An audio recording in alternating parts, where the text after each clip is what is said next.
important first to say good morning to you. And just to say a little background about myself as a person. It may be surprising to many of you. I could have given the lecture this morning in about 8 different languages. Any of 8 different languages. I could have given you the lecture in the language of my father, Amharic, or Agu, which are 2 languages of Ethiopia. I was born in northwest Ethiopia in a place called Gondar. Or I could have given you this lecture in Spanish because of the background of my mother, who came from Los Pueblos de Cariduros, Fajardo in Puerto Rico. And I could have done it in other languages. My education is a very humble one. I came from Ethiopia to Brazil at an early age, around 1924, when my father was working for the Lizasu government, which was overthrown by Selassie. When the overthrow took place, we had to find a place to live, and we decided to go to my mother's country. And so from Brazil, we went to Cuba, where we stayed 2 years, getting out of Paper Street, and then we went to Puerto Rico, to Fajardo. I grew up in Puerto Rico and Santa Cruz, which is today called St. Croix, because my father was a lawyer and he practiced between both of these islands. I went to school in Puerto Rico, my high school, and then the University of Puerto Rico, and then the University in San Germán, School of Agriculture and Engineering, where I graduated as a civil engineer.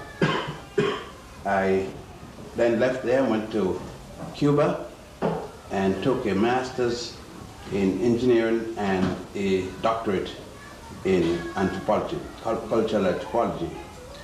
Left Cuba and went to Spain and took a doctorate in Moorish history. Then I thought it was time to work. I went to work and took some other degrees. I took my last degree in law at La Salle University in Chicago, United States of America. So that's more or less my training, and I've done a number of jobs, including my work with the United Nations, and my last job in the United States was at Cornell University, where I taught for 17 years and retired about 2.5 years ago. And whereas you were taught in school that all you know come from either Judaism, Christianity, or the Greeks and the Romans, and that's a bunch of lies. As I say, in war, we need everyone. And as I say, and I always said before, up with a black man, woman, put her to the top, to the highest, worship her, she is God. Amen. All right. Give a big hand.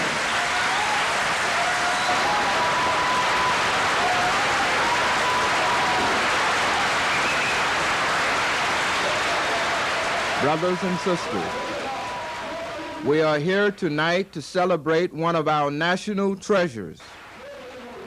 No one in modern history has done more to physically return us to the crown and glory of African history than our brother and elder, Dr. Yosef Ben Jekinen. Not only has he written more than 20 books on African history, but he has personally taken more than 15,000 African Americans back to the black land, back to Kemet, to see with their own eyes and touch with their own hands the historical proof that their ancestors gave to the world the greatest of all gifts, the gift of civilization itself. Well, I've learned that for one, this is not a European country. I feel the American educational system has robbed us as a people. It has, very much so. How? It hasn't taught us very much about our ancient culture. What does coming here do for you? It does everything. It's like being born again, anew. In the sense that we have not been told the complete story. We've been told from when we came on the slave ships and not before. So this is a great revelation and a great mental adjustment in that our minds are being freed, in a sense, in a real sense, which is necessary. How do you feel, brother? I feel angry because of the greatness of our ancestors and considering how much of our positive history have been denied us only for the advancement of the Europeans. In 1982, I made my first trip to Africa with Dr. Ben. We journeyed first to the ancient land of Ethiopia, mother of Egypt. After leaving Addis Ababa, the capital, we landed our plane in a pasture close to the village where Dr. Ben was born.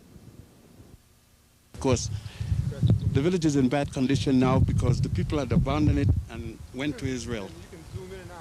And because of racism in Israel, they came back. And they tried to, of course, it took them some time to rebuild since the government didn't include it, the government didn't encourage it. So it is in deplorable condition, so to speak. Next, not 30 miles from here, there's a place called Beganda. And it is in there that most of the group of Beta Israel, otherwise called Falashas, with whom my family came up and myself was born. Now you say, was I born in that village? Yes, but my mother and father lived in Addis at the time, and my father felt that I should be born in the village where he was born, so my mother was brought here just for giving the birth. Early the next morning, Dr. Ben took us to explore the beginning of the Blue Nile. The Nile originates from two sources. One place is here, in the highlands of Ethiopia at Lake Tana. No one knows the source of the waters that feed this lake, but its mighty flow falls from the highlands of Ethiopia and cuts its way through rock and earth to meet the White Nile in the Sudan. Here the White Nile, whose origin is in the highlands of Uganda, spends a Russian courtship and marries the Blue Nile at Khartoum. From this point onward, the Blue and White Nile are one, cutting their way through the desert, becoming the only source of water and the highway by which so much of civilization was spreaded to other parts of the world. Dr. Ben is one of the few African anthropologists who has actually done excavation along the Nile. This is one of his research sites here in Aswan, Nubia. He has traveled this Nile from one end to the other, studying, teaching, even at the famous University Al-Azhar in Cairo, documenting the African origins of Western civilization. That we are practicing as African people. Well, the basic concept of the Christian baptism is to show that Jesus Christ was different than regular men. He had a sense of purification. His sins, or whatever it was, move him. The difference between him and man, he was baptized by this special kind of water. We know that it came from this, not necessarily this part, but the concept. Here you have the baptism, or purification of the Pharaoh. The god Tahuti or Tut, the god of the scribes, along with God Horus, baptizing the Pharaoh Ptolemy XII. The baptism is done with holy water. The water is symbolized by the Ankh and also the Was, W-A-S. The Was is the greatest symbol. Here is a Was. This is a Was. This staff with what appeared to be a goat head. And here is an Ankh. They took the Ankh and the Was, joining them together intermittently, and created the water. And thus you have Ankh Was. Ankh was all the way.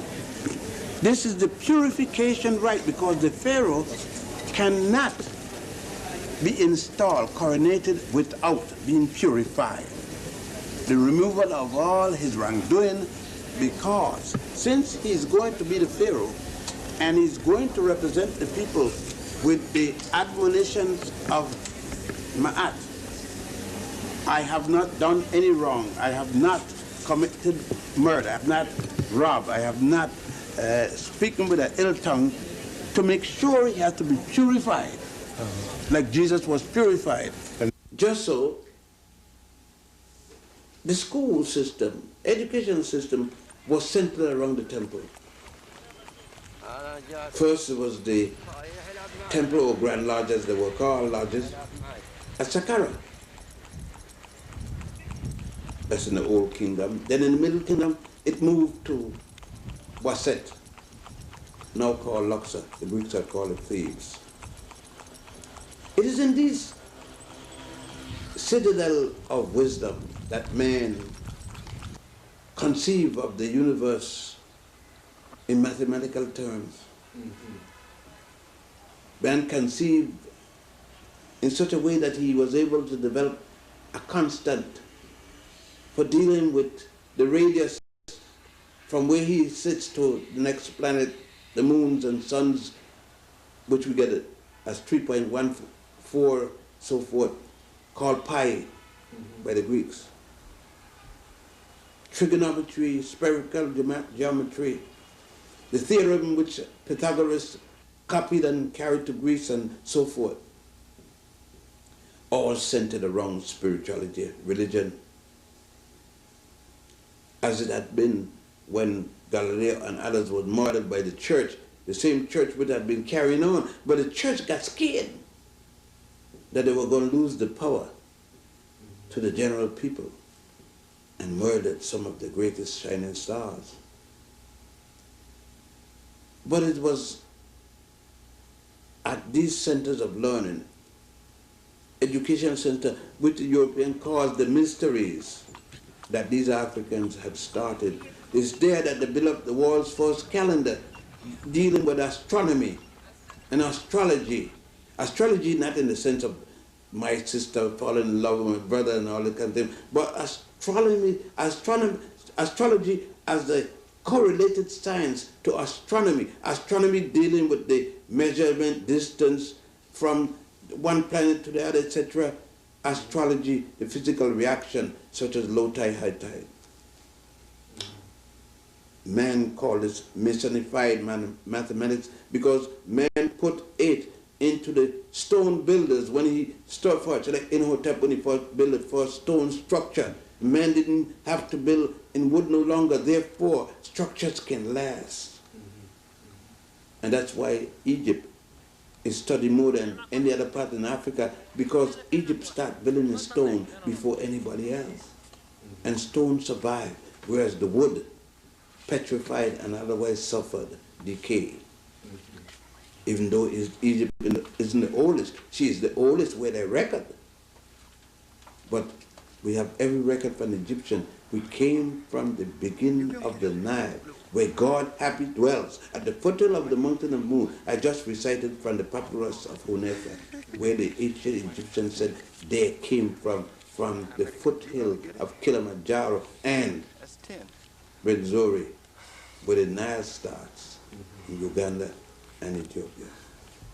I make sure that I said that.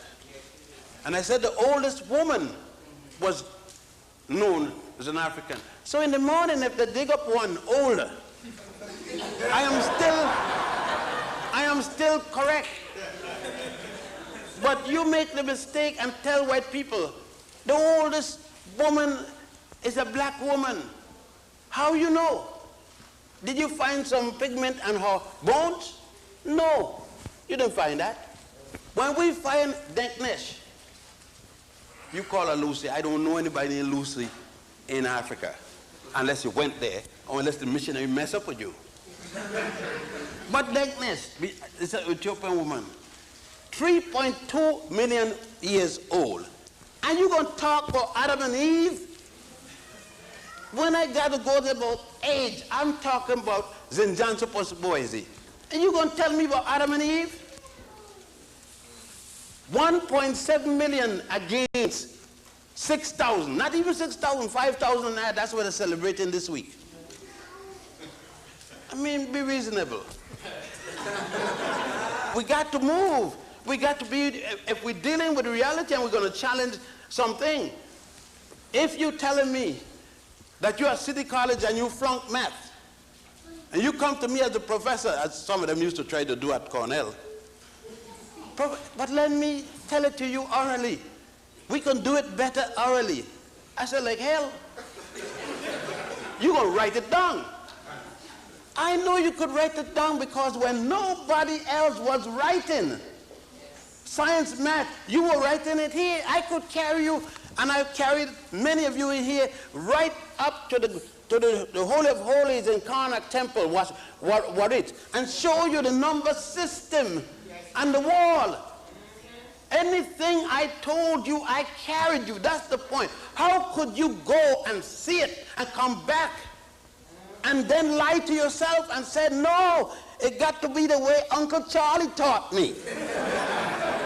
Give me the old-time religion. This is the old-time religion, not the junk you're telling me about. I carried you and show you Osiris laying down flat on his back with a hard on.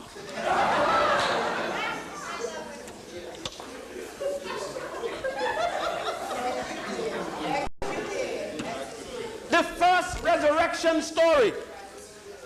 Resurrection ain't got nothing to do with nobody named Jesus. Osiris' penis was resurrected because Isis went to God Ra. Osiris was murdered long before the Cain and Abel nonsense. Murdered by his brother Set Typhon. I'm using the Greek name. Those are the one you love. So I used it. So we got Set. Set ain't got nothing to do. The name Set, they adopted for Adam and Eve. But that's where it comes from, Set. Osiris, the brother of Set. And there's another brother they don't speak of much called Mendlusi. We'll deal with him later. And Set killed Osiris, the bad god. You call it devil. Kill the good god. And this loyal sister. See, why I love black women like I love them? Because I learned the way to love black women where black men said how to love black women from the beginning of black men reasoning in high culture. Isn't there. But to make sure Osiris in the resurrection, and notice where the penis is, at the umbilical cord, not at between here, at the leg. Isis went to God Ra after he had been killed, cut up 14 pieces, one piece thrown eaten by the Nile catfish. God Ra allowed, I got to cut short the story, allow the penis to resurrect so that goddess Isis, coming as a little bird, could sit. And I know it's Isis because I saw this. Her name. And her sister, Nephthys, was behind her.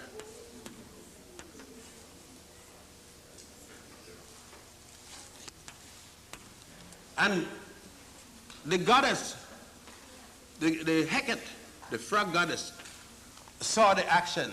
And Tahuti, the god Tahuti, recorded the event, the god of scribe.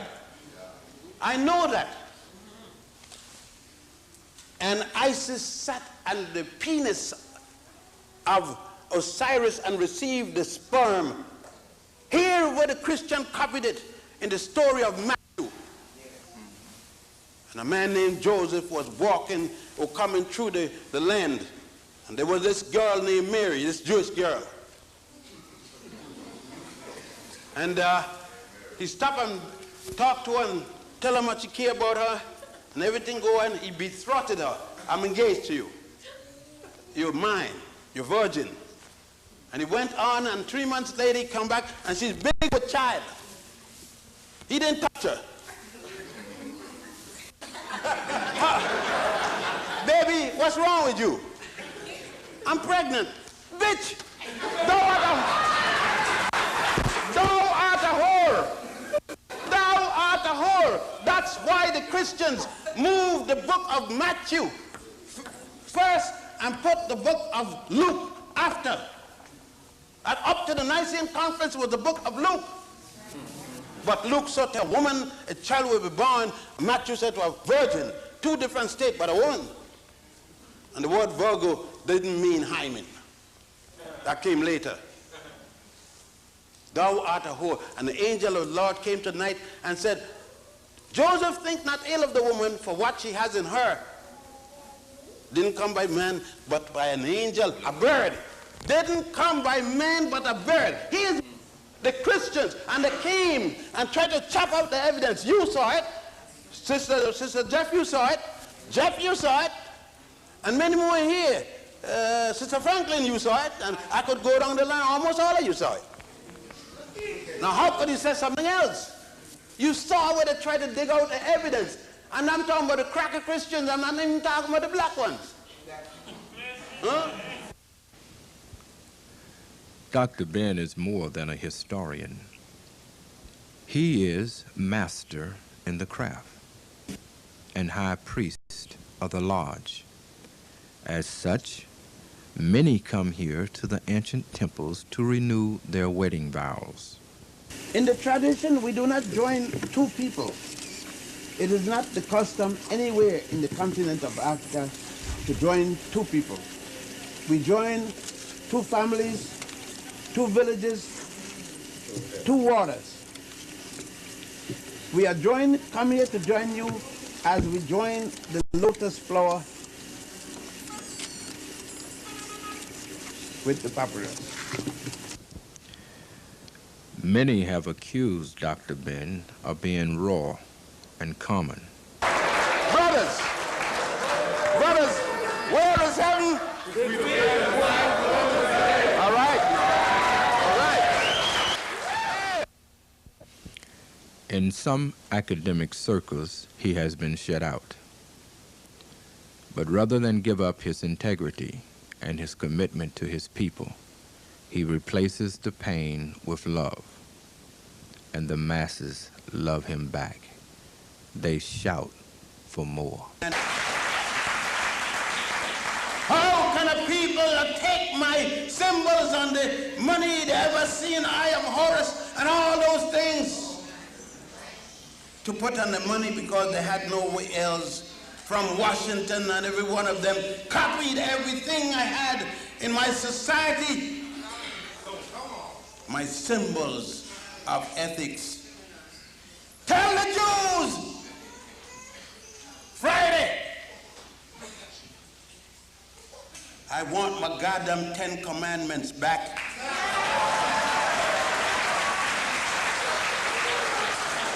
Tell them to tell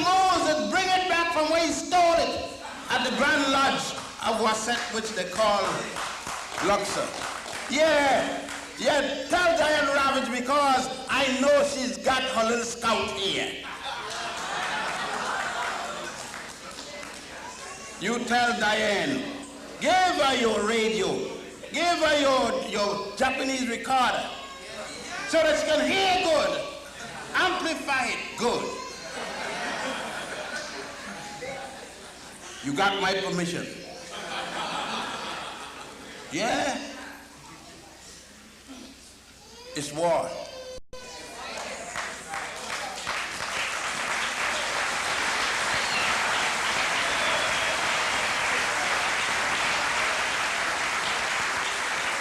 Little Auntie Hazel Dukes, Jemima's little girlfriend.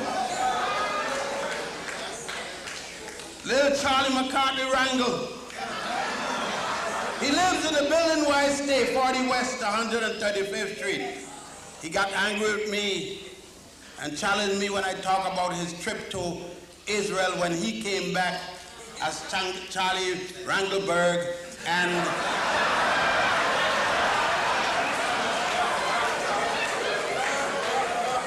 the Mayorine came back as Dickenstein.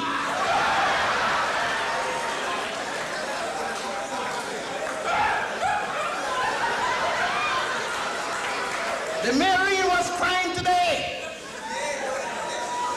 And the Mayorine who took office from Edwina Koch.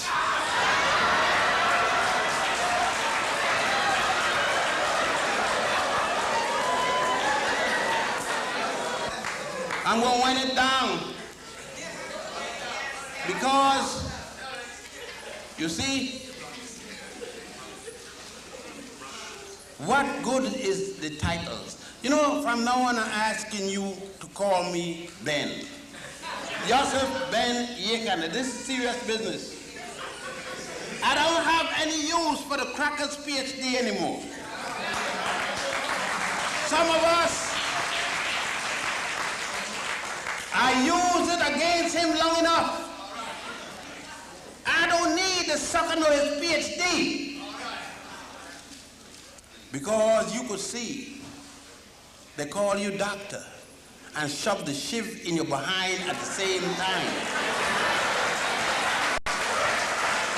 They call you doctor and they punch a hole in you like they punch it in the brothers at Attica. I'm not fool. I'm no fool.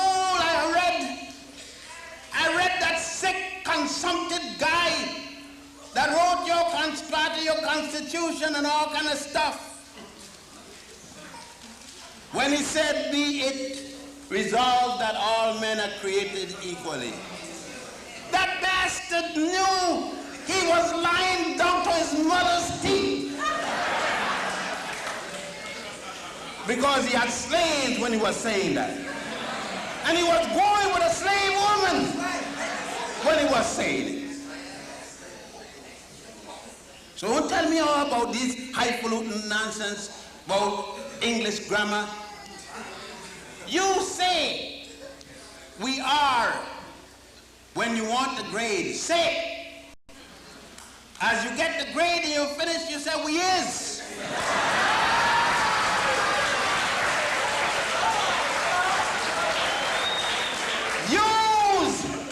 Use them as they have used you.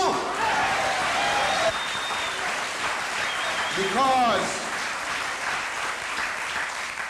in war, we need everyone. And as I say, and I always said before, up with the black man, woman, put her to the top, to the highest, worship her, she is God. Dr. Ben. All right. Give a big hand.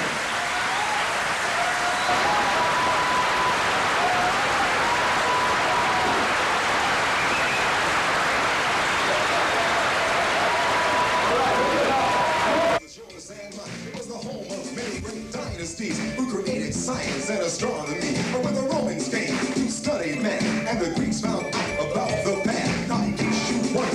course they did. The Akabulans created the pyramids, and before Napoleon could even blink, in Akabu there stood a giant sphinx. Some say they came from outer space, but they are a part of the human race. You know the place where they can be found, and you may be the one who can wear the crown. And I'm the greatest dancer with the baddest shoe, not the slickest rapper that you ever knew. Have a war the crown, though they wanted to, but they'll want to until they die. I'm not a man of science with a PhD, not a lady of law, master's degree, will wear the crown unless they can see a unique reality. You see, when you say you wear this crown, make sure you know it is profound. In case it sounds like a mystery, I'm talking about our story. You were Cleopatra, queen of the Nile. The sun would wink when it saw you smile. You were the Hannibal of the history book, and the earth would tremble at your very look. You were the builders of the pyramids. You were the face up on the Sphinx. You ruled on the Nile in grace and style. Look at yourself today and think. I see the hieroglyphics upon the wall, like the dancers on the floor. They will not fall. If you take one look, it will astound. According to Dr. Ben, we wear the crown.